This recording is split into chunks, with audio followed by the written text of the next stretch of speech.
5 राज्यों के चुनावी नतीजे चौंकाने वाले हैं।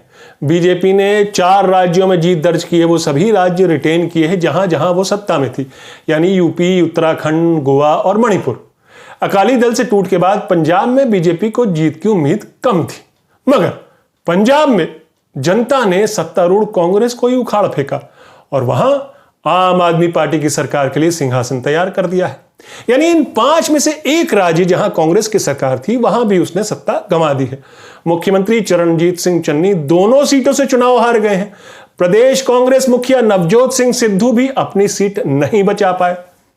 उत्तराखंड में बीजेपी के खिलाफ एंटी इनकम्बेंसी के बावजूद कांग्रेस का प्रदर्शन काफी फीका रहा, यहां तक कि उसके मुख्यमंत्री पद के दावेदार हरीश रावत भी चुनाव हार गए। जैसे पिछले चुनाव में भी हारे थे, पार्टी ही हार गई थी, जैसे इस बार। गोवा में कांग्रेस ने टक्कर तो दी लेकिन जीत से दूर रही। मणिपुर में भी बीजेपी को चुनौती देने में कांग्रेस नाकाम रही।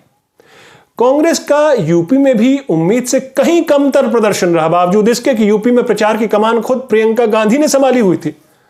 एक साथ 5 राज्यों में हार छोटी मोटी हार नहीं कहलाई जाएगी। एक राज्य में सत्ता गंवा दी, 2 राज्यों में जहां सत्ता मिल सकती थी वहां भी उससे कोसों दूर। कांग्रेस के लिए ये नतीजे स्थानीय लीडरशिप नहीं, दिल्ली की हाईकमान पर, उसकी लीडरशिप पर भी सवाल खड़े करते हैं।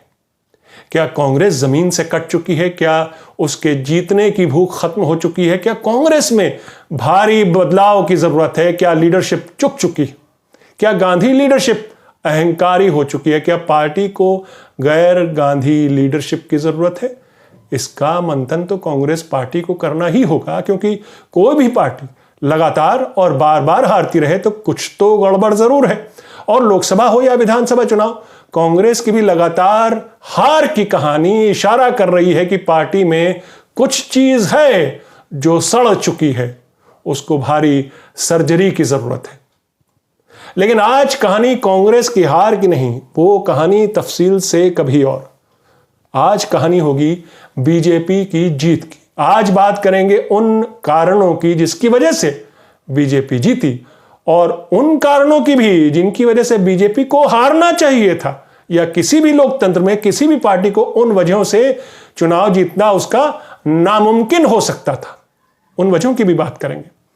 यूपी या उत्तराखंड में बीजेपी के पास हारने के ज्यादा कारण थे बजाय जीतने के, लेकिन जनता जनार्दन है और उसने अपने मन की बात स्पष्ट कर दी है। यूपी नहीं बल्कि बाकी 3 राज्यों में उसने बीजेपी की सरकार कायम रखी है। तो बीजेपी की जीत का पहला कारण, सबसे पहले तो यह कहना सही होगा कि डबल इंजन की सरकार महज जुमला नहीं निकला, बीजेपी ने उसे सच साबित करके दिखाया है। बात यूपी की हो या उत्तराखंड की, ये जितनी बीजेपी की राज्यों में जीत है उतनी ही दिल्ली में नरेंद्र मोदी की भी जीत है। यूपी में तो पार्टी कार्यकर्ता खुलकर कह रहे ये योगी मोदी मॉडल ऑफ गवर्नेंस की जीत है। और मोदी फैक्टर की इसलिए भी बात कर रहा क्योंकि उत्तराखंड में ही देखिए 3 बार मुख्यमंत्री बदला गया, पिछले साल तक भी बदला गया।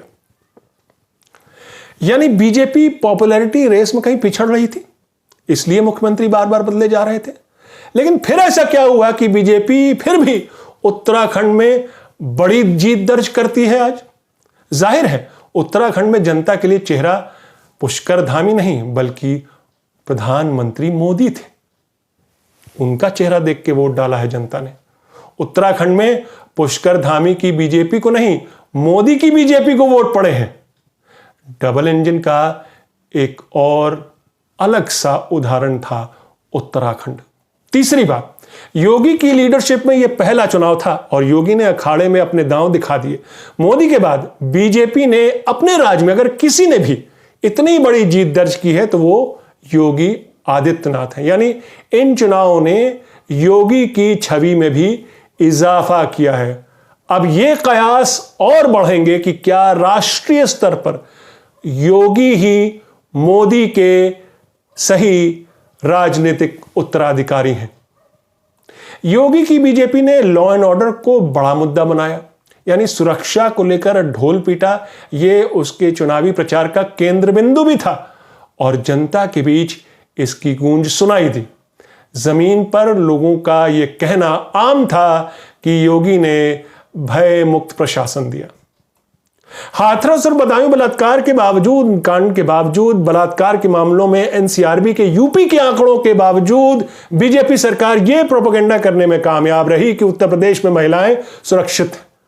जनता के बीच यूपी में महिलाओं ने इस लॉ एंड ऑर्डर मुद्दे पर योगी को जमकर वोट डाला। एक और बात कि इसी लॉ एंड ऑर्डर मुद्दे पर बीजेपी ने जनता के बीच विरोधी समाजवादी पार्टी को लेकर काफी डर भी बिठाया कि वो सत्ता में आए तो खुलेआम गुंडागर्दी होगी, लोग सुरक्षित नहीं रहेंगे। विरोधियों के पास इस प्रोपेगेंडा का कोई जवाब नहीं था। लेकिन लॉ एंड ऑर्डर महज दिखावा था, एक आवरण। उसके अंदर छुपा था बीजेपी का ट्रम्प कार्ड, जो वो अक्सर चुनाव के समय निकालती है। वो है उसकी डर की राजनीति। ये ट्रम्प कार्ड इस बार भी पुरजोर तरीके से यूपी के चुनाव में खेला गया। बीजेपी की डर की राजनीति, उसकी सांप्रदायिक ध्रुवीकरण की राजनीति और उस पर योगी आदित्यनाथ का बुलडोजर वाला तड़का उत्तर प्रदेश में बीजेपी के लिए फायदेमंद साबित हुआ। पांचवा फैक्टर कि बीजेपी के लिए यूपी में क्या क्लिक किया, वो था लाभार्थी स्कीम। इज्जत घर का निर्माण हो या फिर फ्री राशन या फिर प्रधानमंत्री आवास योजना। बीजेपी तो बिजली की भी बात कर रही थी कि उसने 24 घंटे बिजली सप्लाई की, लेकिन ये तो खैर अर्धसत्य है, जैसे कि और भी बातें उनमें अर्धसत्य। लेकिन अब चूंकि बीजेपी इतनी बड़ी जीत दर्ज कर चुकी है तो चलिए वेलफेयरिज्म के नाम बीजेपी की यह दलील भी मानी जा सकती है। एक तरह से बीजेपी ने जातिगत राजनीति के ऊपर लाभार्थियों की एक नई कॉन्स्टिट्यूएंसी बना ली इन चुनाव में। छठी बात यह कि जिन सामाजिक और जाति गठबंधन और इक्वेशन के दम पर विरोधी समाजवादी पार्टी चुनाव में जीत दर्ज करने की रणनीति तैयार कर रही थी या उसने तैयार की थी, और जो पिछले चुनाव में बीजेपी की बंपर जीत का कारण भी बना था, वो इक्वेशन, जातिगत इक्वेशन, इस बार सपा के लिए काम नहीं किया। यानी बावजूद इसके बीजेपी ने भारी जीत दर्ज की, हालांकि पिछली बार से कम। यानी जातिगत इक्वेशन में बीजेपी ने भी अपने पत्ते सही खेले और वेलफेयरिज्म के पैकेज का बोनस अलग से रहा, लाभार्थी वाला। लेकिन बीजेपी के पास यूपी या उत्तराखंड में जीतने के जितने कारण थे या दूसरे राज्यों में भी जीतने के जो कारण थे, उससे कहीं ज्यादा कारण हारने के भी थे, खासकर यूपी और उत्तराखंड में। उन बातों का भी जिक्र करना जरूरी है ताकि यह पता चले कि जनता किन मुद्दों को तरजीह देती है, किन मुद्दों को इग्नोर करती है। अगर डबल इंजन सरकार की जीत है, पहला पॉइंट, अगर डबल इंजन सरकार की जीत है तो डबल इंजन सरकार का कोरोना मैनेजमेंट बद से बदतर क्यों रहा? यूपी में कोरोना मौतों की जो तस्वीरें उभर कर आईं, जो अस्पतालों के मैनेजमेंट थे, जो गंगा में तैरती लाशों ने बीजेपी की योगी सरकार की तस्वीर खड़ी की, जो जनता का आक्रोश का लेवल था, उसके बाद योगी सरकार का जीतना चौंकाता है। अगर डबल इंजन सरकार का जादू था तो वो जादू तो कोरोना में बुरी तरह फेल कर गया था। फिर विधानसभा चुनाव में क्या जनता का गुस्सा फना हो चुका था? कोविड में अपनों को खोने का जख्म भर चुका था 6 महीने के अंदर, 8 महीने के अंदर। दूसरी बात, जीत के कारण में मैंने लॉ एंड ऑर्डर एक मुद्दा गिनाया था, लेकिन अब मैं उसी मुद्दे को दूसरी तरफ से देख रहा, यानी उसका flip side. Law and order का मतलब क्या था योगी राज में? किसी धार्मिक संप्रदाय को डरा कर रखना। योगी जी ने जानते बूझते बुलडोजर वाला जुमला फेंका। ये किसके लिए था? ये समझने के लिए आपको पार्टी का वो वीडियो देखना चाहिए था जिसमें योगी जी और बीजेपी के लोग बता रहे थे कि बुलडोजर किस पे चल रहे हैं, जेल में कौन लोग हैं, मुख्तार अंसारी जैसे लोग, अतीक अहमद जैसे लोग।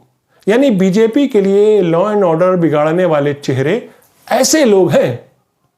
यानी मैसेज में गवर्नेंस से ज्यादा हिंदुत्व का भारी तड़का था।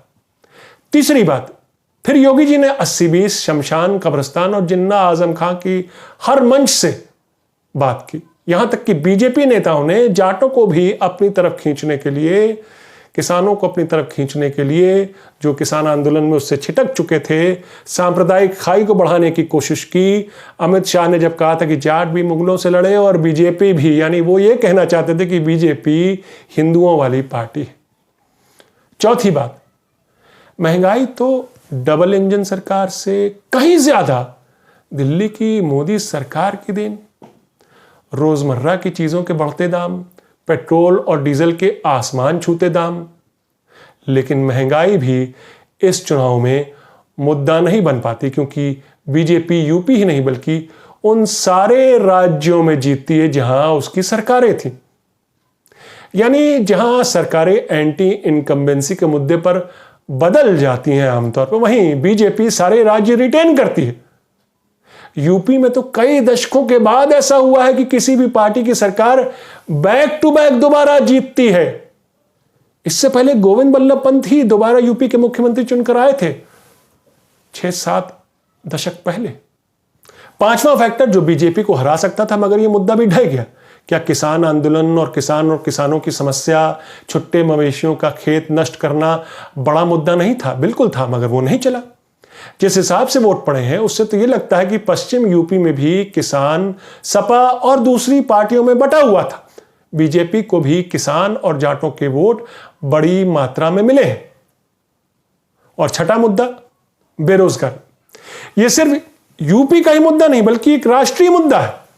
दरअसल अगर सिर्फ बेरोजगारी और महंगाई के मुद्दे पर एक राष्ट्रीय सर्वे करवाया जाए तो शायद मोदी सरकार की पॉपुलैरिटी में काफी गिरावट दिखेगी। लेकिन देखिए, डबल इंजन की मोदी सरकार, योगी सरकार, इसको अपने पक्ष में एक तरह से उसे रेफरेंडम मिल जाता है इन चुनावों में, खासतौर पर यूपी जैसे बड़े राज्य में के चुनाव में जहां इतनी भारी जीत दर्ज करती है बीजेपी। यूपी के आखिरी चरण के चुनाव से पहले हमने प्रयागराज से युवाओं की, स्टूडेंट्स की पूरी फौज ट्रेनों पर बैठते देखी कि वो अपने अपने गांव जाकर वोट करेंगे आखिरी फेज में, जो कि ईस्टर्न यूपी में था। वो युवा अखिलेश के पक्ष में नारे लगाते दिख रहे थे, वही युवा जिनके लिए बेरोजगारी बड़ा मुद्दा था। मगर फिर भी जो नतीजे सामने आए हैं उससे तो ये लगता है कि ये मुद्दा इतना बड़ा भी नहीं था जो सत्तारूढ़ बीजेपी को बेदखल कर पाता। अब ये सारे फैक्टर मायने नहीं रखते। अंग्रेजी में कहावत है ना, नथिंग सक्सीड्स लाइक सक्सेस। जो जीता वही सिकंदर। कैसे जीता ये बात अब मायने नहीं रखती, लेकिन लोकतंत्र को समझने के लिए चुनाव का तंत्र और जनता का बिहेवियर समझना भी जरूरी है, मायने रखता है। सवाल यह उठता है कि क्या 2022 के चुनावी नतीजे 2024 के लोकसभा चुनाव के संभावित नतीजों के पैटर्न की ओर भी इशारा करते हैं? कुछ कहा नहीं जा सकता। अभी 2 साल हैं और इन 2 सालों में मुद्दे और किस्मत किसी की बदल भी सकती है। ऊपर वाले नीचे, नीचे वाले ऊपर जा सकते हैं। राजनीति वनडे मैच से कम दिलचस्प नहीं है, लेकिन पहली शर्त यह है कि टीम मजबूत होनी चाहिए और इस टीम को खेल के हर दांव पेच और तकनीक बखूबी आनी चाहिए। तो ये थी आज की न्यूज़बाजी। फिर मिलेंगे एक नई न्यूज़बाजी के साथ। तब तक के लिए नमस्कार।